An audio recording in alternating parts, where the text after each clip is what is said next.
Thank you for joining us once again on the State of Freedom.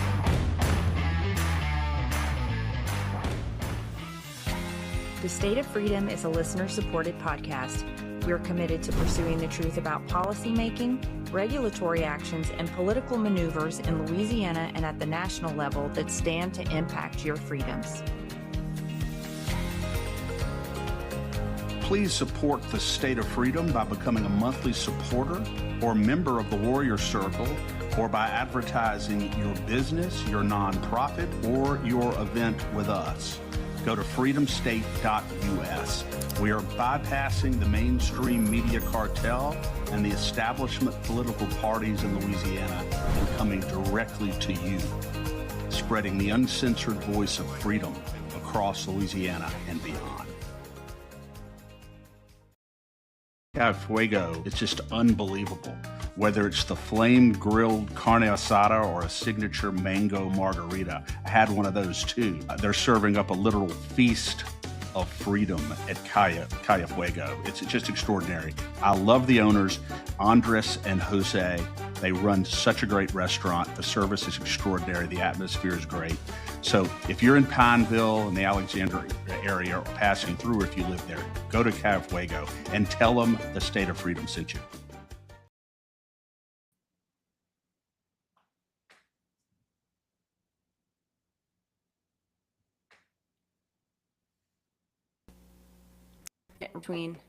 Oh dear. Can you see me? Can you hear me? I'm having trouble. I can see you. I can hear you. All right. Is it delayed? Slightly. Just slightly. Okay. All right. Well, we'll carry on. Obviously, I'm not in my normal place, and the internet connection has not proven to be the most stable. Yes.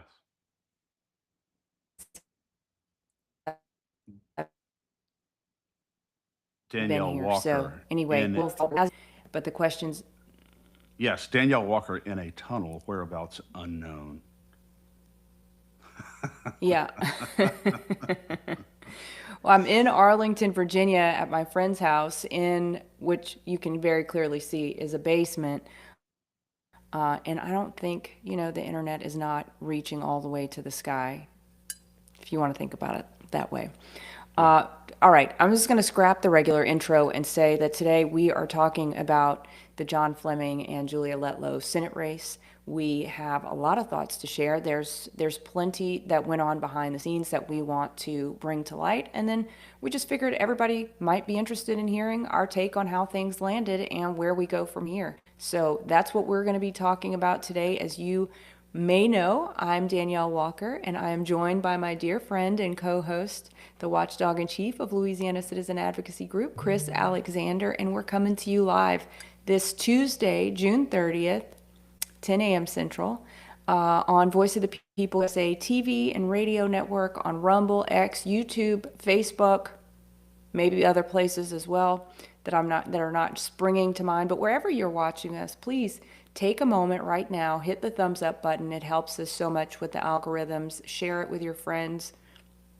And we are looking forward to talking to you today. It means so much to us that you would be joining us. And how are you this morning, Chris? Oh, I'm doing well. Just been doing a little post-election analysis here, and looking forward to getting into this. I think people will find it quite interesting, to say the least. I think so too. Before we do that, let me read the scripture of the day so we can get our heads on straight. The Lord was getting my head on straight this morning, which was super helpful. The scripture of the day is a familiar one, and one that we've actually even talked about recently, but it's 1 Timothy chapter 2, verses 1 through 4. And it says, "Most of all, I'm writing to encourage you to pray with gratitude to God. Pray for all men with all forms of prayers and requests as you intercede with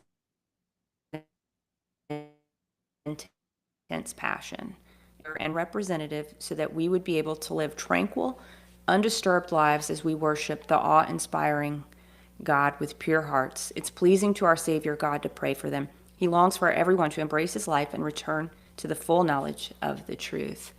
And this morning, this is a scripture the Lord keeps bringing me back to lately, and it's reminding me this morning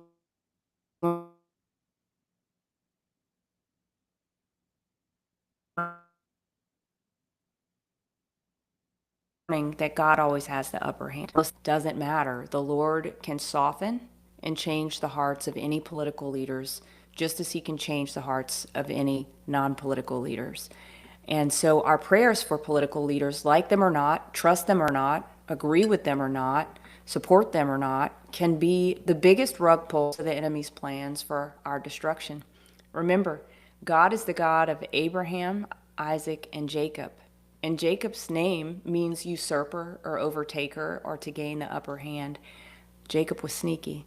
And God is saying that he's the God of the sneaky, and he can turn any dark moment or circumstance into his own victory. He can align it to his will for the good of the people. And our job and our mandate, outside of any political work we may do, is to pray for our political leaders. Absolutely. No question about it, Danielle. And, you know, there are real silver linings in this U.S. Senate race, and Yeah. you just have to kind of look at it in a way that's below the surface a little bit to be able to see where we are. First of all, I'll start this way. Julia Letlow spent a total of close to $12 million in a U.S. Senate race, close to $12 million. She outspent John Fleming basically 4 to 1, over 4 to 1. She had every institutional advantage. She had the quote unquote Trump endorsement. Yeah. She was essentially protected by the establishment. And really, really the exposure of her background and some of the serious issues regarding her record were protected. Were not really exposed. Were not really discussed by the establishment at all. So I can't think of any advantage that a candidate could have in a political race that she did not enjoy, including even the residual sympathy still now of her husband's tragic death. And yet, John Fleming gets almost 44% of the statewide vote in this election. And so I think that is actually remarkable. Secondly, you look at you look at the late endorsements that come in from people like Clay Higgins. Yet in Lafayette, John Fleming wins the early vote in Lafayette Parish, ends up losing narrowly in the day of voting, wins the early voting, loses Lafayette Parish narrowly 51 to 49. So I'm not sure that the Clay Higgins debacle, where he came in at the 11th hour and purported to defend her honor based upon a political parody that he found objectionable. I don't know what good that did at all. If anything, it may have hurt her in Lafayette because it was razor thin in Lafayette, and obviously that's a big part of Clay Higgins' district, Yeah. over in Lafayette. Another point, Fleming won all of the parishes where carbon capture and sequestration was a significant issue, with the exception of two that were very surprising to me. He narrowly lost Livingston Parish, and he lost narrowly Ascension Parish, and I don't understand that, quite frankly, because there was there were no two parishes in the state of Louisiana where carbon capture sequestration was a bigger issue, or where there was more unified community opposition to it than in those two parishes. So I'm surprised, frankly, about the turnout in those parishes. But when you look at the overall turnout of Republicans, which was, I think, around 15%, Danielle, 15% of the registered Republicans in Louisiana. We don't have the official results, they're not in yet, but we believe it was no higher than 15%. So 85% of the registered voters in Louisiana simply did not go vote. Well, and Chris, doesn't that tell you, that tells you a couple things. I don't think that there are 85% of unmotivated registered Republicans in the state of Louisiana. I think that speaks a great deal to the level of filth in our voter rolls. Because those things should be cleaned out. I mean, if people aren't voting actively, they should be cleared off the rolls. I'm pretty sure that's part of the rules. Yeah. Mary Brent Knudsen, one of Katie's sisters, has not lived in Louisiana since 1990, and apparently she's still on the voter rolls Yeah. right here in Louisiana. So that's just one example. But also take Caddo Parish. Take Caddo. Well, let me just say this first. Fleming lost by 33,000 votes, Danielle, 33,000 votes total. 65 or 70% of that deficit was in three or four of the big urban centers in Louisiana, St. Tammany Parish, where he lost 2-1. Uh, Almost 10,000 of her 33,000 vote margin took place right there in St. Tammany. Calcasieu Parish, another 7 or 8 thousand votes. Jefferson Parish, another 8 or 9 thousand votes. Uh, and then a number of the small rural parishes that were not affected by carbon capture and sequestration. Not a whole lot of votes there, but she won there as well. But you know, it's just interesting that every parish, with the exception of Ascension and Livingston, where carbon capture and sequestration were significant issues, John Fleming won and won handily. And if he had won those parishes decisively, Livingston and Ascension, it would have made a very significant difference in the outcome here. Yeah. And so he let's see, he won Orleans Parish. John Fleming won Orleans Parish, not That's by pretty a huge. remarkable. Yeah, it was pretty remarkable that he won Orleans. And so a total of 12 or 14 parishes in Louisiana where John Fleming won. He won Webster, his home parish, handily. Um, y- and so, but it was the big urban centers that gave Julia Letlow this 33,000 vote victory. That's really what it was. And you throw in a few of the rural parishes that were not affected by, at least they didn't believe that they would be affected by carbon capture and sequestration because they're not trying to put these projects in their parishes. And so they went and voted for Letlow.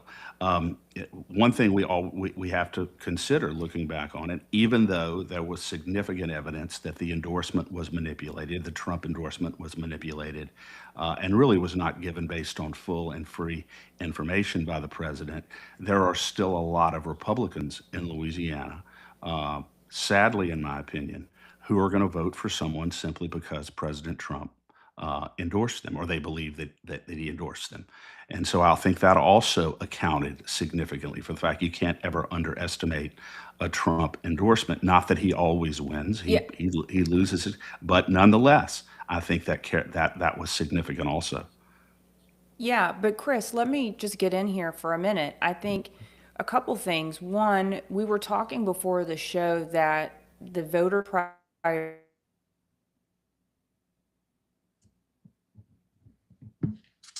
priorities for parties, right? Well, if we start with the pre-primary or whatever you want to call it, the first primary, the main priority of voters across the state of Louisiana, as far as I could tell, at least the ones I know, was to get rid of Bill Cassidy because they view Right. him as a traitor to the party, as a traitor to Maha's agenda and to the president. So I think that was the a number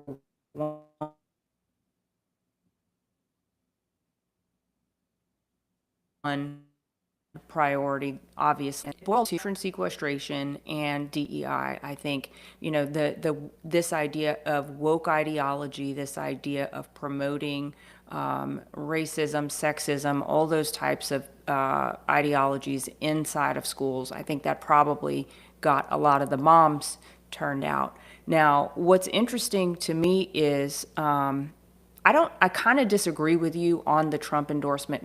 I do agree that people will just blindly vote for who Trump endorses, but I don't think that a Trump endorsement is getting people out of their backyard, getting people out of the pool, getting people out of whatever they have planned on a Saturday, a random Saturday in June, to go to the polls. And that's where I am struggling, because to me, the people who were motivated in this election were either basically political operatives who were supportive of Julia Letlow, and they were people who were fighting for their private property rights and fighting for their kids. So I have a real hard time with the outcome of this election, because I just don't see that there was actual ground support for Julia Letlow.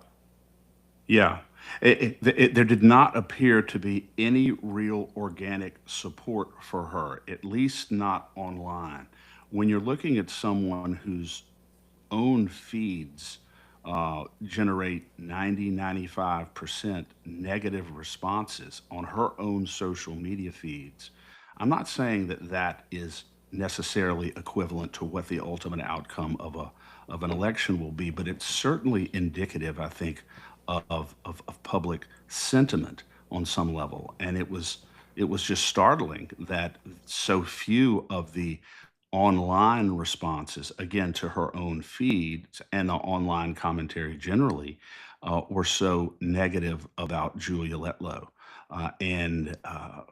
Which is another reason why the outcome of the election, her winning this election, was surprising and I think just anomalous. It was certainly inconsistent with the overwhelming sentiment on social media, no doubt about that. Yeah, and not just social media, but uh, you drive around any signs for Julia Letlow, if I saw any, they were billboards. And Yeah. billboards are obviously paid. Yes. Well, they made a decision, Danielle. Her campaign made a decision that they were going to run a top-down, largely mail-out, text blast, digital type campaign, and they were not going to do really engage the grassroots directly. And so, Is that perhaps because there was no because there grassroots? was so little grassroots support for her, so little enthusiasm for her throughout the state, I think I saw one Julia Letlow sign in Baton Rouge, and I was putting signs up all over the state, and I don't think I saw any Julia Letlow signs anywhere else. No, none. Yeah, And of course, yeah, Fleming had yard signs all over the state. They were everywhere. yeah, Again, let's just take Lafayette Parish for instance. Fleming wins the early vote in Lafayette Parish 52 to 48%, relatively comfortably, close, but relatively comfortably. And then he loses 51 to 49. No, and then he loses, yeah, then he loses 51 to 49 on the day of voting. Uh, and there were other places where that occurred too. In Caddo Parish, like I said, where he won the early vote and then narrowly loses the day of voting. Again, there's not necessarily a functional equivalent or correlation between the margins in early voting versus day of, but it's certainly indicative, I think, of the level of enthusiasm that existed for John Fleming in those parishes. And then you get to the day of voting, and he loses, usually very narrowly, but he loses. Um, and getting back to the overall picture here, Danielle, it was the big urban centers: Jefferson Parish, Calcasieu Parish, St. Tammany Parish, largely those parishes that were, and even Terrebonne and Lafourche, which surprised me a bit that Julia Letlow won handily in Terrebonne and Lafourche parishes, yeah, which in the aggregate was a significant number of votes because they weren't just marginal victories. They weren't close. I mean, it was basically 2 to 1 in Terrebonne and Lafourche, and in a number of other smaller rural parishes, yeah. she won handily. So, so I'm not sure what necessarily to make of all of this, Danielle, but it is surprising to me, quite frankly. I thought John Fleming was going to win the election because it looked as though, especially in the last 5 to 7 days, that Fleming was surging. And keep this in mind also, Danielle, a week or so before the election, and this is one of the reasons why I think we have to look at potential irregularities and aberrations very deeply here. a week or so, 7 days, 8 days before the election or so, there was an internal poll that Yeah. was commissioned by Letlow's campaign that showed Fleming up by 5 points or so, which, because it was an internal poll, it could have been even more than that. He was up in a statewide poll that they did. And then you come into election day and he loses 57, almost 44%, but basically 57 to 43. How do you account for that inconsistency? So, what happened in the last 7 or 8 days before the election to Yeah. change that? Everything that I saw and everything I was observing showed the momentum and the surging toward John Fleming. And so it's certainly counterintuitive to me to see this result based upon that poll that they commissioned Yeah. um, just really just before the election. Yeah, and but Chris, I mean, I agree with you 100%, but to put the opposite side out, we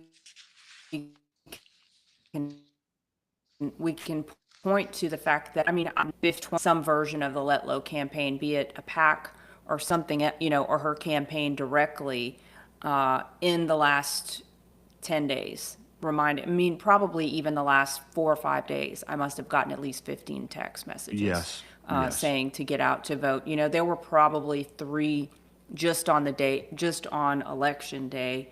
And for me, I mean, for the people whose minds were made up, you're getting pretty annoyed by that.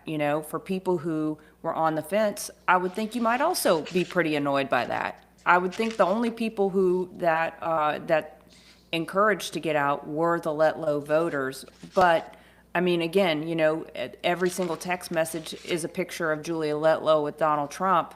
That, I guess that's not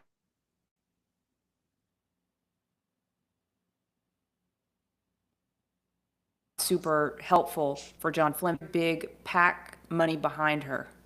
yeah. Look at Richland Parish, Danielle, Richland Parish. This was a hub of these data centers. A lot of controversy in Richland Parish about the data centers and a lot of opposition to the data centers there. And Letlow apparently wins Richland Parish 62 to 38 percent in Richland Parish, which I thought was very surprising in light of the issues regarding the data centers in Richland Parish. That surprised me quite a bit as well. Um, like I said, some of the smaller parishes, St. Helena, um, she narrowly won. Most of the rural parishes that she won, the vast majority, she won relatively narrowly. There were two or three of them where she won 2 to 1, but most of the rural parishes she won very narrowly. Um, and And Chris, I yeah, know go ahead. I might be cutting out, but I was asking if you could talk a little bit about the accountability project and the PAC money that was behind Letlow's campaign. Yeah. Well, like we said earlier, Danielle, there was a total of close to $12 million that was spent by Letlow directly or indirectly in this race. She raised about $5 million from the establishment that she used. And then there was another 6 million or so that was spent by various PACs. A a substantial part, if not most all of that, was spent by the Accountability Project. And then there were a couple of other outside PACs that also contributed. So there was a total of $6 or $7 million that was spent against John Fleming, just all attacking John Fleming relentlessly, repeatedly. And then you compare that to the 3 million or so total that John Fleming spent on a campaign. One point I'll say, Danielle, is this, and I don't really have any criticism of Fleming's campaign. I think that he ran a hardcore grassroots campaign, and I think he woke a lot of people up. And I think he has an awful lot of fans in the state of Louisiana. But there really isn't any substitute when you're in the last 5 to 7 to 8 days of a campaign and you're getting bombarded with these attacks, and through text messaging, through mailers, on TV, and Yeah. you don't have a quick turnaround in those same venues, in those same forums, to rebut those false attacks, like the Yeah. attack about John Fleming being pro illegal immigration. Those were running non-stop. The AI with him in the bus driving it. Yeah. Total lie. It was a complete and total lie. The attack ad saying that he colluded with foreign powers, essentially, to block relief for not the victims' families of 9/11, the biggest terrorist attack in the last 50 years on U.S. soil, in modern history in U.S. soil. And they are alleging relentlessly that he actively tried to sabotage relief and redress for the victims' families. And while John Fleming was responding broadly on social media, and there were a lot of people who saw that, he wasn't responding in the same way that those attacks were being leveled, through the form of a mailer, or a mailer or Yeah. two per week, or text blasts, and that sort of thing. And so, unfortunately, there were a number of people who received these attacks against John Fleming and did not ever receive a rebuttal, did not ever receive a response, rebuking or repudiating those allegations. And so, what are most people going to do? Yeah. That, coupled with a Trump endorsement, they're likely to go vote for Julia Letlow, simply because they did not have the true facts. Yeah. And Chris, do you want to talk a little bit about the local political figures who also endorsed her? I mean, I know you mentioned Clay Higgins and kind of that the end of the last 2 weeks of the campaign, that kind of dramatic situation where there was a claim that an AI video put out was in some way denigrating or disrespectful of the passing of her husband, and casting her as, truly casting her as a victim in a way that I thought was a little over the top. I mean, this is an AI video put out by an organization not affiliated with the Fleming campaign. And even if he reposted the video, I didn't find it was like so egregious. Even if it was, for people to cling on to that, for these political leaders to cling on to that as if this was the whole reason you have to support Julia Letlow because of this one thing that happened. I truly, I didn't hear Julia talk about any of her issues at all. Of course, there were some ads running that talked about, no boys and girls sports and transgender issues and DEI and things like that. I know she was trying to combat that DEI Right. video that surfaced about her, but I found it very remarkable that, John Fleming said it, and it's true. There was no real debate. She had that conversation with Moon Griffon that I thought cast her in a very weak light. I don't, I didn't think there was any substance to what she was saying. And the other thing that really bothered me about the way this campaign was run is it was so negative. And even if you take a step back as a political operative, or as someone just watching the politics play out, and say, well, she's not even running her own campaign. There are other people who are making these decisions for her. At the end of the day, it's your name on the billboard. It's your name on the ad. It's your name that says this ad was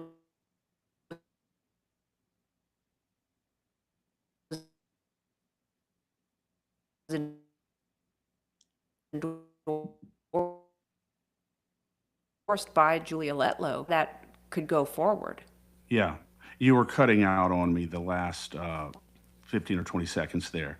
Uh, but I'll just say this about that parody ad, that was so overblown.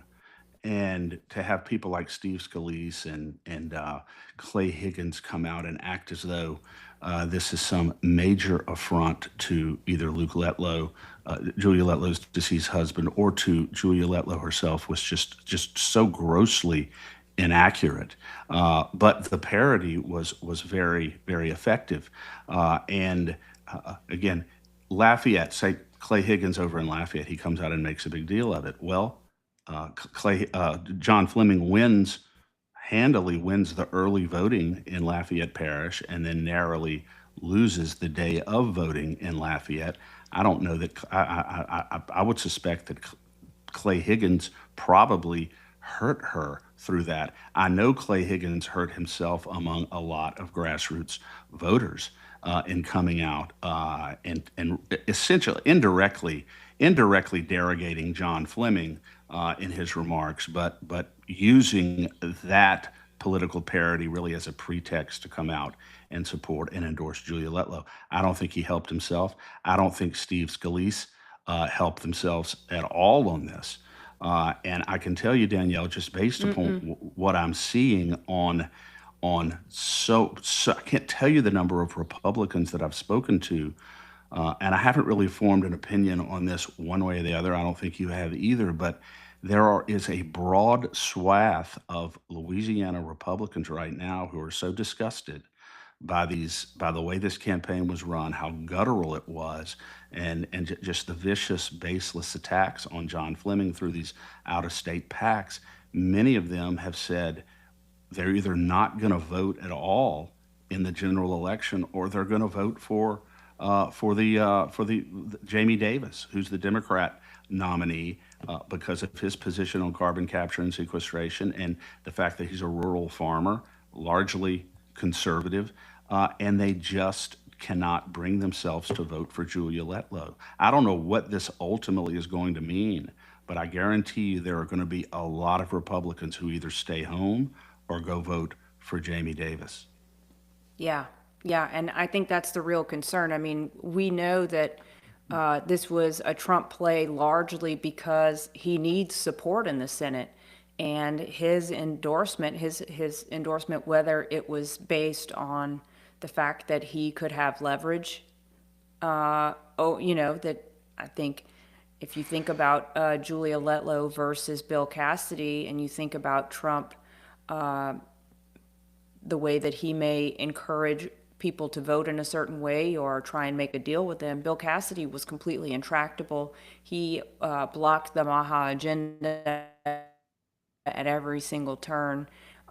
He had no love lost for Trump, obviously, and I'm pretty sure the feeling was mutual. Well, Julia Letlow is probably a lot friendlier subject in the Senate than Bill Cassidy, regardless. Right. So whether his endorsement was based on his ability to lean on her, or whether it was based on false information given by Governor Landry and others, and supported by blocking John Fleming having an inroad to be able to speak, I think regardless of that, it's just people feel betrayed. People who and people haven't gotten over it. I've heard people say in the last like 6 weeks leading up to the election or less, like, can somebody please call Trump and talk to Trump about this? Can he change his endorsement? And I understand why he didn't.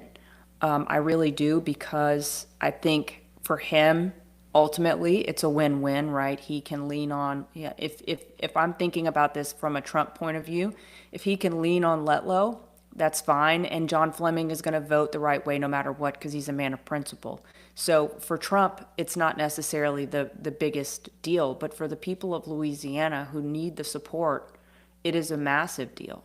Yeah. So Donald Trump, you're right, Danielle. At this point, he has a massive bat hanging over Julia Letlow's head. I mean, he can make the credible argument that you're not even in this race.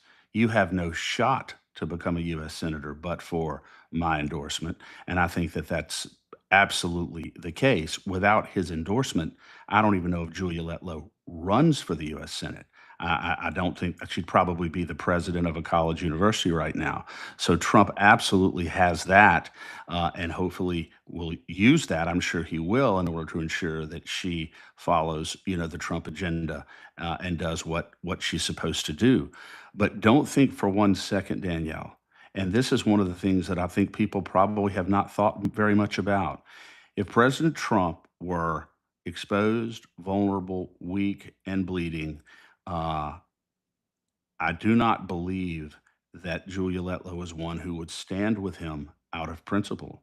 I think that she would do what most of the other Republicans did when Trump was in the trouble on the verge of being impeached a while back. It looked like his political career was over. It looks like he was done. And the vast majority of the establishment Republicans turned on him and encouraged him to resign, to quit, to leave, and just go do something else because your political career is over. I have no doubt in my mind that Julia Letlow would have been in that category if, in fact, that situation had existed in this campaign. There's no question. I don't believe that she will have the kind of principled loyalty to President Trump that John Fleming would have had, unless, of course, Trump is able to effectively use the cudgel that we just talked about, which was his endorsement of Letlow. Um, but there's something that I want to read that I saw online that I think is really a harbinger here because I think it reflects the view of a lot of Republicans throughout the state who are utterly disgusted with what they saw in this campaign. And this is a letter that was written by a well known individual who has her own social media page and has a lot of followers and a lot of people who listen to her. And here's the letter that she wrote, Danielle, and I think this reflects again a broad swath of voters in Louisiana, particularly Republican voters, and it's a letter to President Trump. And it says, Mr. President, you may have just handed the Senate seat over to a Democrat in Louisiana. She won, that's Letlow won because of your endorsement, and the lies spread across the state. I have never voted Democrat, never, but I will this time. As a supporter of yours since the day you came down that escalator, I have never been so disappointed as I am right now. You should have listened to the people of Louisiana. Our property is now up for grabs through eminent domain to private companies to take and run CO2 mixed with God only knows what past our homes and schools. They have 31 applications processing for Class 6 injection wells to absolutely destroy the state and put every resident in danger.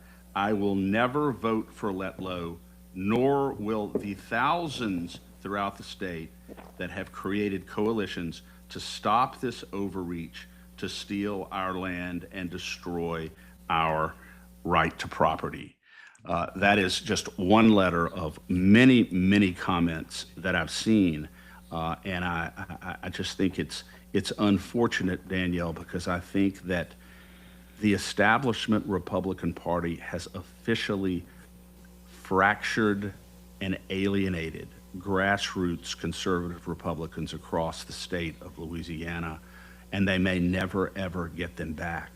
Yeah. When you're talking about Republicans who are planning to go vote for a Democrat, I think that does not bode well. I'm not saying Letlow can't still win this race, but I think it is just a tragedy the extent to which our party and the historic ideals of our party have been damaged because of this election. Yeah, but Chris, is my connection better, by the way? I got kicked out and Yeah, tried you to got kicked out for a change. second. You're Yeah, better but now. okay, because I changed internet.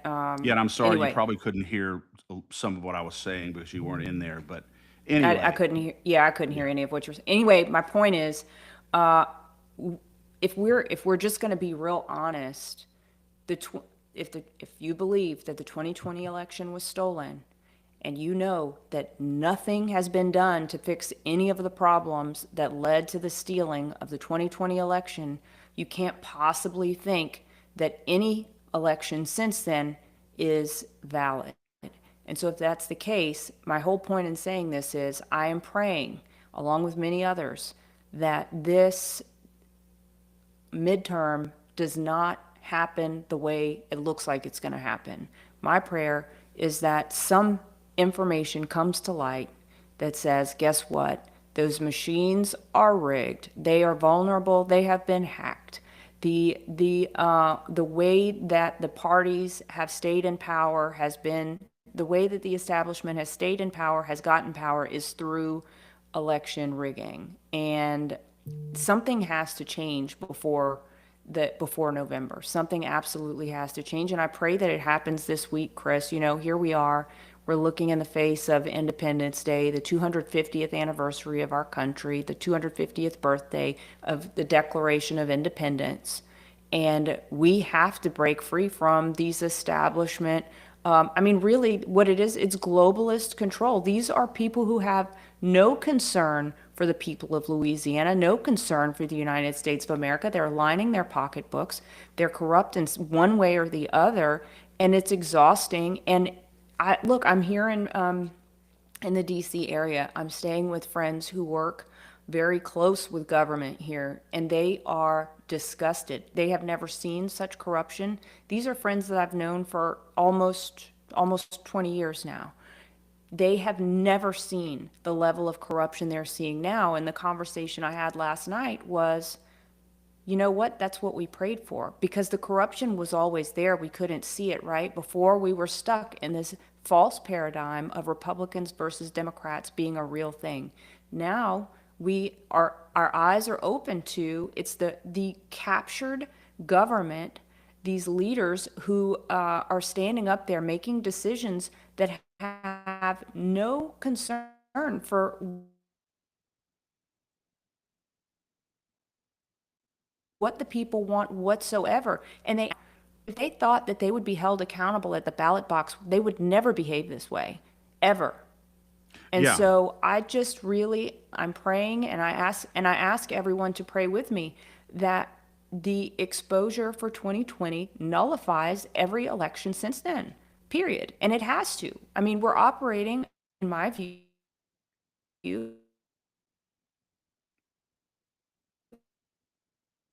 with an illegitimate and validate. And frankly, I'm not sure that we can validate that Trump is legitimate. Of course, I believe he won, but if the same shenanigans that were going on in 2016, 2020, and 2024, and long before that have never been rectified, we deserve a reckoning. absolutely. There's no question. And Danielle, if I think if there was algorithmic manipulation inside of these computers, inside of these voting machines, uh, I believe it occurred largely, if not exclusively, in these big urban districts. They recognized that, okay, even if John Fleming wins many of these smaller rural parishes, Allen Parish, Rapides Parish, he won handily in Rapides Parish, Vernon Parish, he crushed her in Vernon Parish, and many of these other small rural parishes where he won. That's because the votes are relatively few there because they're smaller parishes. If we can overwhelm him in the big urban parishes, which they did, Jefferson, Calcasieu, St. Tammany primarily, he can never overcome it. And again, that's where the substantial majority of her margin of victory came from, in those big urban Yeah. parishes. And we don't have any way of knowing whether or not there was algorithmic manipulation, switching of votes inside of these computer based voting systems. We know that it has occurred before. We know that it absolutely can occur. We know they are vulnerable to it. So I think I agree with you. It is unfortunate that as we sit here right now, even as we analyze some of these results, we cannot have complete confidence in the outcome of this election. We just can't. Yeah, and one thing I've talked to Katie about recently is the fact that low turnout elections are in favor of the establishment candidate, simply because there's so many people whose names can be used on the dirty voter rolls. So, I think that's just something to keep in mind. And, you know, we've said for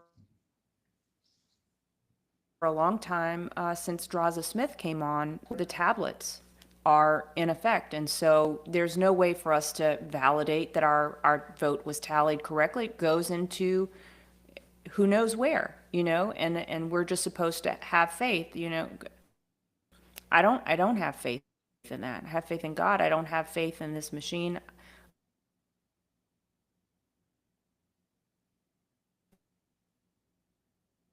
Not whenever it continues to produce rotten. That's what I'll say. Yeah. Hear me, Chris, or am I Yeah, cutting out no, again? Sorry. I definitely understand what you're saying. And the way I look at all of this, Danielle, you have someone who appeared to have almost no organic grassroots support throughout the state of Louisiana. Many people in Louisiana did not even know who she was. There's no debate. She doesn't face the people even one time. She pre screens her questions, even at her local rallies and gatherings that she Wow. does, or she won't allow questions at all to be asked. She's basically in hiding for the last 6 or 8 weeks of this campaign.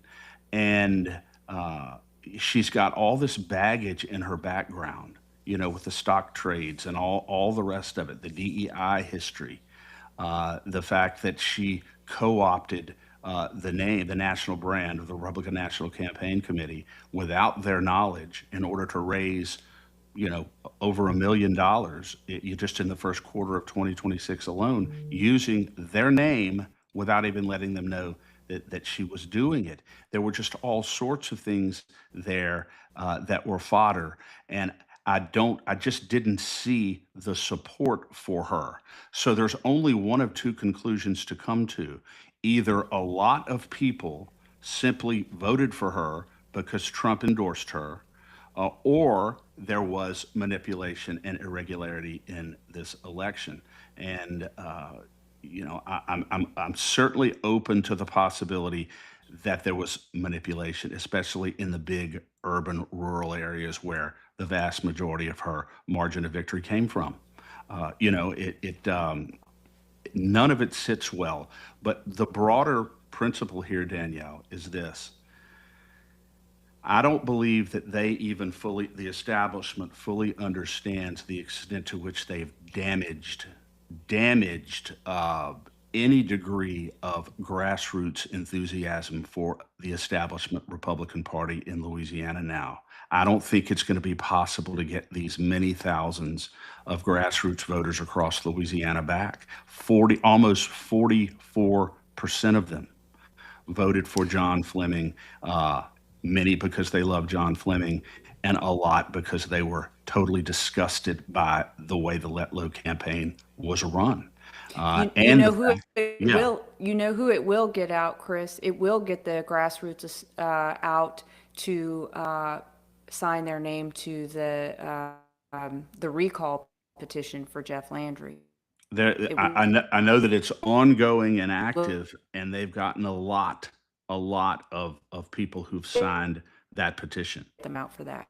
Yeah, you were cutting out for a second, but I know a lot of people, Danielle, have signed that petition.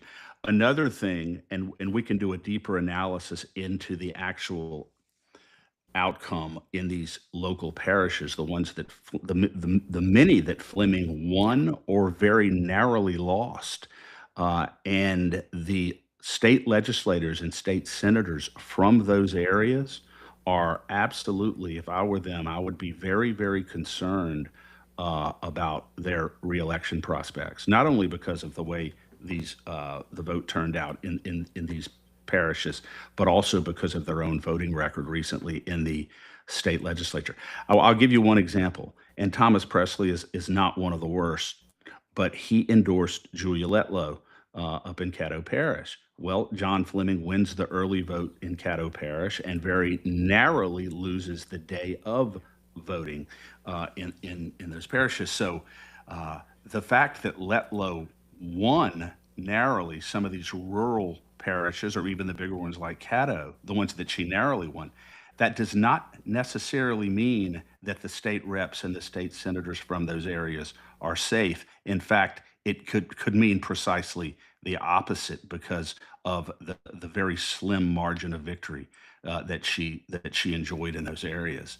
And I think that voters are going to be looking very closely at these state legislators and these state senators come reelection time. Yeah. And Chris, I don't know if you've had the opportunity since I've been cutting out so much, and hopefully I'll get my situation resolved. For you talked at all about bring up the boarding, the Letlow campaign, and how much that has just been, I mean, really those bots have been a thorn in the side of anybody who's got an active Facebook chat. Oh, there's no question. Katie did a very detailed graphic, uh, like I said, graphically explaining this bot network that was all very active in the Julia Letlow campaign. And it was all fake. The whole thing was based on fake profiles. And so even the limited amount of support that Julia Letlow had online seemed to have been manufactured by people who don't even exist and who can't even vote, but were trying to create the digital illusion that Julia Letlow had grassroots support that she simply did not have. And Yeah. I applaud Katie for that. And I think it was very important that that was exposed because I think that these bot networks are something that we could expect to be commonplace now in these big elections. And now people understand to be on the lookout for these people, how to determine whether a profile is fake. And then in the big elections, of course, in the future, we're going to do other graphics that expose this. But I don't know that in the history of Louisiana politics there's ever been an actual graphic done that truly exposed and explained this network of fake personalities and fake profiles on social media designed to create this illusion of support for Julia Letlow that simply did not exist. Yeah. And Chris, I do have that graphic, but unfortunately, since my internet is so unstable, I can't pull it up. So hopefully we can pull it up. Maybe we'll be able to pull that up tomorrow, as well as the graphic that shows all of the state legislators who came out and endorsed Julia Letlow. Those are the two graphics that I wanted to show today, along with a meme that Brian Horn sent in showing. And anyway, I can't you can't really describe a meme, but it was a pretty good one that he created and sent in. And because we have been talking about requesting people send in memes so we can have some memes of the week that we want to showcase here, because there are some things that are going on, and you have said, Chris, and I think Katie comes from a great heritage of political satire through cartoons and through graphics. And so anyway, we want to give some room for that here, give some room for levity here, and not just be all serious all the time. So I will just put the request out there for all of our viewers: send in your best political jokes, send in your best political memes, and every week we're going to take some time and showcase those. Yeah.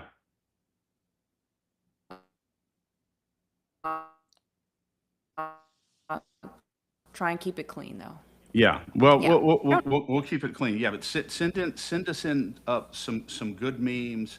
Um, One of the things that makes me feel so positive about this, Danielle, is that this election truly exposed absolutely and definitively who the establishment is and who the grassroots, true grassroots Louisiana conservatives are in the Yeah. state of Louisiana. There's no question, there's no confusion anymore. None of these establishment figures are going to be able to argue anymore that they are for the people, that they support the basic constitutional rights of ordinary Louisiana citizens, simply by virtue of the fact that so many of them came out and endorsed Julia Letlow, who stands for just the opposite of what it is that most Louisiana citizens want. Um, if all of this is legitimate, Danielle, a majority of Louisiana citizens, elected a person who is emblematic of the very establishment that has created the conditions in which Louisiana citizens have to live every single day. I think it's unfortunate, but this is a foundation upon which to build. Knowledge is power, Danielle. And I think when the truth comes out as clearly and unequivocally as it did in this election, nobody any longer is going to be able to play both sides of the fence. Nobody any longer is going to be able to argue as though they support ordinary Louisiana citizens, and when they have when they have fallen in with Julia Letlow in this campaign. And I think some really, really good things going forward are going to come out of this. I think this is just a great thing to build on, a great thing to build on. When you, again, when you have every institutional advantage imaginable, there's nothing more that she could have had than she had. And your opponent gets almost 44% of the statewide vote. And your victory, largely, the difference in your victory was in three or four large urban parishes. Uh, you know, that to If, me is something to look at. yeah, if you even believe that it was truly her victory. If you even Because believe that, the yeah. other point I've been wanting to make, but I've been getting, the eternal circle over here on my side, is that not only was Letlow elected, but every single rhino on the ballot was elected, that was in a multi-parish race. John Young was defeated by Stephanie Hilferty, which I have a very hard time believing. He was I think people really loved him as parish president of Jefferson. That's a big parish, very Yeah. populated area. And the Bessie Board candidates, I didn't know that much about the Bessie Board candidates, but I know that Ellie Schroeder was the one that was endorsed and she was defeated. I also know that every single millage across the state was unanimously across the board approved. And now some of those are millages that maybe people don't have problems with, but some of them were de facto tax increases. And I have a very, very hard time believing that the people who got out last Saturday to vote on a summer Saturday got out to vote for rhinos and to raise their taxes. I have a hard time with that, I Chris. have a really, really hard time believing that, Danielle. I really do. One thing that we know that we can believe, and this is not a good thing, is that 15%, 15% of the registered voters go out to vote in an election of this magnitude, of this consequence. I believe that that is an extraordinarily sad commentary on the level of apathy that exists in our society. And maybe it's not just apathy, maybe it is total disgust with the system and the Yeah, way that it works, and could be. maybe as reflected in the way many of the things we saw in this campaign. But I would suspect that if even 30%, even 40% of the true conservatives in Louisiana had voted, then John Fleming would have won this election. So we cannot underestimate the fact 15%, 85% of the registered Republicans in Louisiana did not go vote in this election. That is alarming to me, and we have got to continue to educate people, continue to motivate people about the importance of voting. You can't sit and simply complain about the way things are if you're not going to take 10 minutes to go down the street and go vote. It's just that's just the way that it is. Even if you think it's rigged, even if you think it's rigged, you have to vote, because if you don't, they can use you as a placeholder against your will, right? So get out there and vote regardless of whether you believe the elections are rigged or not. Just go and vote, and keep praying and doing the work so that we can get out of this mess that we are in with elections that do not reflect the will and the values of the people. Yes, and so the last point I want to make on this, Danielle, is this. I talked to 2 or 3 people, unaffiliated voters, who are eligible legally to vote in the Republican primary, who went in and were not given the Republican primary. All they were given was the ballot on the amendments. So, whenever the official turnout does come out, I would like to see the percentage of unaffiliated voters who voted in this Republican primary, 900,000 of them. There's a reason why they're unaffiliated voters. They're unaffiliated because they are more or less disgusted with both parties, and most of them lean either libertarian or very conservative, these unaffiliated voters, which is the very reason why they're unaffiliated voters.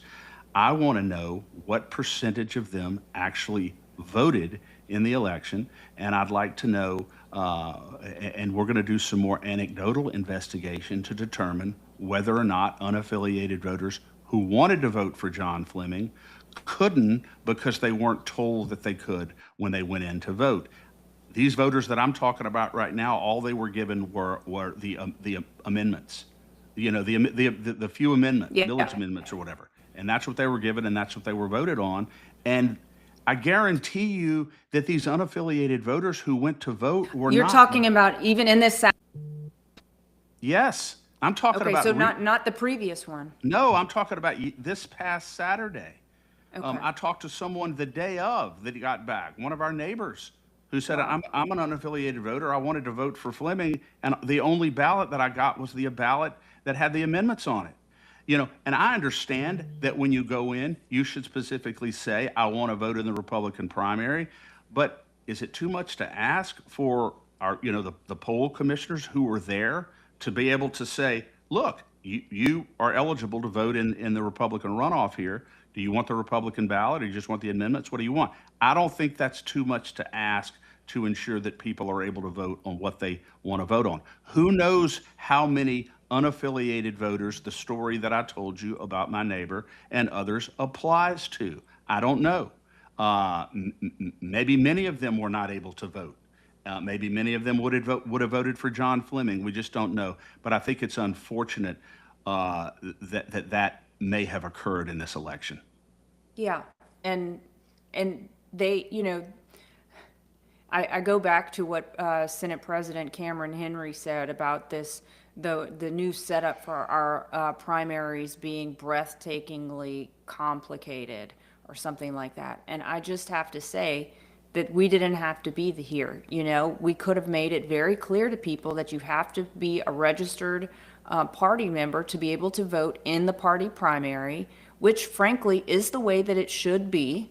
And then people could know that they should register to get the opportunity to vote. But we have created this murky mess where people do have the right to vote under the law right now, but they're not being made able to vote. So that's a big problem. And of course it sometimes these problems feel like they're by design, Chris. Well, exactly. There was no public service announcements. If you go onto the Secretary of State's website, it explains that if you're an unaffiliated voter, you can vote in the Republican or the Democrat runoff. It says it there, but there were no real public service announcements that I saw. It wasn't made particularly clear. So if it's true what Cameron Henry's saying, that it's all breathtakingly confusing, why would the state of Louisiana, the Secretary of State, have directed all of these local poll workers to make it very clear to people when they come in that they're eligible as unaffiliated voters to vote in the Republican runoff? What if it's 35,000? She won by 33,000. There's 800,000 unaffiliated voters in Louisiana who could have voted in this runoff. What if 35,000 weren't able to do so? That's the difference in the election right there for John Fleming. That's Yeah. it. So we just really don't know. That is another unanswered question that we have to address and try to answer. No doubt about it. Yeah, absolutely. Well, any other thoughts, Chris, before we round out here? Just that we're going to be giving some heavy thought about what we're going to do in the general election. and we haven't made any decision on what we're going to go, where we're going to go, or what we're going to do on that. But I can tell you now that I have a very bad taste in my mouth for some of the things that I saw, and some of the just blatant lies that were told about a very honorable man who has spent his life in loyalty to this country. And it appeared as though those attacking him have little or no, absolutely no regard really for what's true and what's false, what's fake and what's real. And their only concern really is holding on to their power that they power that they wield at our expense and at our great cost. And I think it's unfortunate. But again, Yeah. we have a lot of voters in Louisiana who are now awake, I think, and we're going to continue to build on the coalition that we've been building. Yeah. And look, I don't know anything about the Democratic candidate, Chris, the Democratic primary winner, Jamie Davis, I believe is his name. But I would just urge people, and I'll be doing my own research as well. I mean, if you're going to try and buck the system, for crying out loud, make sure that he's not the Democratic establishment pick, and you're choosing not to pick the Republican establishment pick. The whole thing just feels like a horrible situation that we find ourselves in. I understand that he is supposed to be anti-CCS. As our friend Debbie Melvin cautioned us, we need to make sure that he is pro-life before we start moving in that direction. But I think this is we are in a disgusting situation that I don't think the people really selected, Chris. Yeah. But the lines have been clearly drawn, Danielle. Our responsibility is to continue to educate, continue to motivate, and continue to Yeah. emphasize the importance of people participating in the process. Because if every true conservative in Louisiana participated in the process, not only in this election, but going forward, conservatives would win routinely, and we could break the back of the establishment in this state very quickly. But people have to be involved, people have to Yeah. vote. People have to support good grassroots advocacy organizations, and good podcasts like the State of Freedom, because we have everything that we need to break the back of a corrupt establishment, but we've got to get people involved. That's it. Yeah. Yeah, and Kenny, I see you here in the chat. He says, me and two people right ahead of me had our affiliation changed to Dem, and we weren't able to vote. I was for Fleming. Please message us offline, Kenny. I'd like to know if you were, if that change happened against your will or without your knowledge, and you just showed up and were unable to vote, or if you had actually changed your affiliation to Democratic on your own. The fact that the two people in front of you the same thing happened to, it sounds like it was an anomaly, uh, a misprint, or some other shenanigans that were happening with the voters we have a strong interest in knowing about and digging into. So thanks for saying that. Thanks for chatting in. Absolutely. And continue to follow, subscribe, support the State of Freedom, not only in terms of your spreading us around everywhere, but in terms of your financial support. Support LACAG, LACAG.org, as we continue to expose rhinos and continue to defeat rhinos come reelection. We're going to be very, very active this reelection season, Danielle, on the state level.